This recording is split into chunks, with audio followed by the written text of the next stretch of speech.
sababu kama tukipambana, Mwenyezi Mungu atujalia tukaweza kupindua ile meza, maana yake tutakuwa tumefuzu kwenda kwenye hatua ya makundi. Kwa hiyo focus yetu sasa hivi haipo kwenye kujadili nini kilitokea Lilongwe, ipo kwenye kujadili tunafanyaje Benjamin Mkapa mambo yawe mazuri, na ninaamini baada majaliwa Mwenyezi Mungu kwa maandalizi ambayo tuko nayo tutakwenda kufanya vizuri Benjamin Mkapa. Mnakwenda kucheza mkiwa chini ya Mabedi ambaye mlimtambulisha muda mfupi. Amefanya pengine session nadhani 2 mara baada ya mechi pale nchini Malawi. Umeonaje vile ambavyo akipenda na timu na nini za kuzungumza kuelekea mechi hii bila kocha mkuu? Mwenyewe amepokea jukumu hili na ni kocha ambaye ana uzoefu mkubwa, kocha ambaye ameshakuwa na hadhi ya kufundisha timu ya taifa. Sio kocha wa mchongo, ni kocha ambaye anaweza kuishi kwenye pressure na majukumu ya ghafla kama haya anaweza kuyahimili. Kwa hiyo tunaamini ni kocha sahihi kwa wakati ambao tuko nao. Tumeshasema ni kama caretaker kwa muda, tunakwenda kutafuta kocha mkuu na mchakato unaendelea. Kwa hiyo tunaamini Patrick Mabedi ni nahodha sahihi wa kukivusha chombo hapa kuipeleka hatua ya makundi ya CAF Champions League. Kwa hiyo yuko tayari na ameanza programu zake na timu. Kesho timu inaingia kambini pale Avic Town.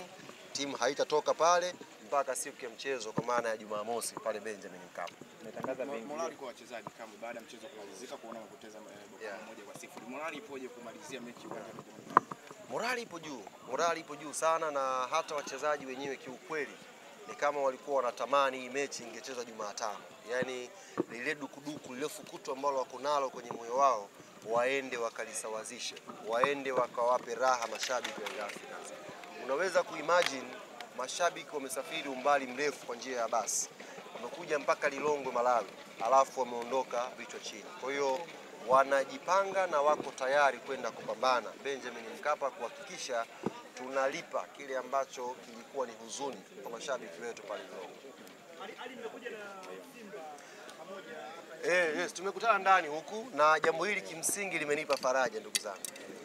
Kwa sababu nimetoka kufungwa Malawi, lakini nimeshuka hapa nimekutana na mnyonge wangu. Kwa hiyo angalau nikajua dunia haijafika mwisho. Na mimi nimekutana na mnyonge wangu, nimemuona hapo ndani, basi nikasikia raha. Unajua unaweza ukafungwa ukajua dunia imeisha. Kumbe wafungwa wako wengine ambao tunawafungaga na sisi huku.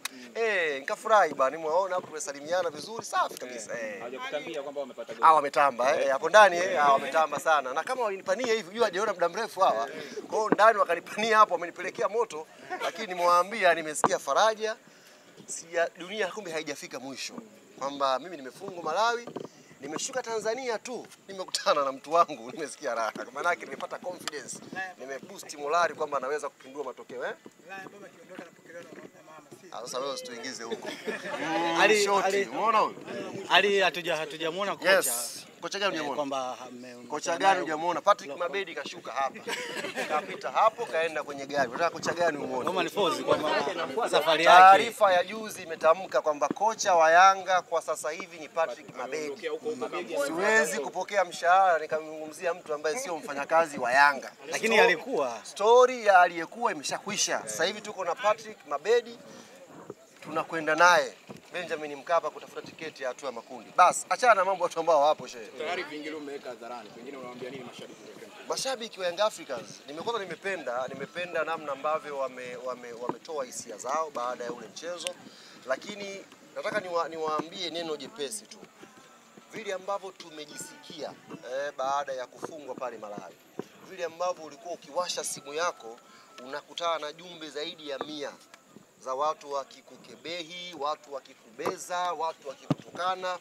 Vile ulivyojisikia vile, Mwenyezi Mungu ametupa nafasi nyingine ya kurekebisha. Yaani Jumamosi ndio nafasi ya kurekebisha. Kama tutakaa nyumbani tukaacha timu ikacheze yenyewe, maana yake ulivyojisikia ile Jumamosi inaweza kuendelea. Kwa hiyo niwaombe mashabiki wa Young Africans tujitokeze kwa wingi Benjamin Mkapa Jumamosi tukaipambanie timu yetu.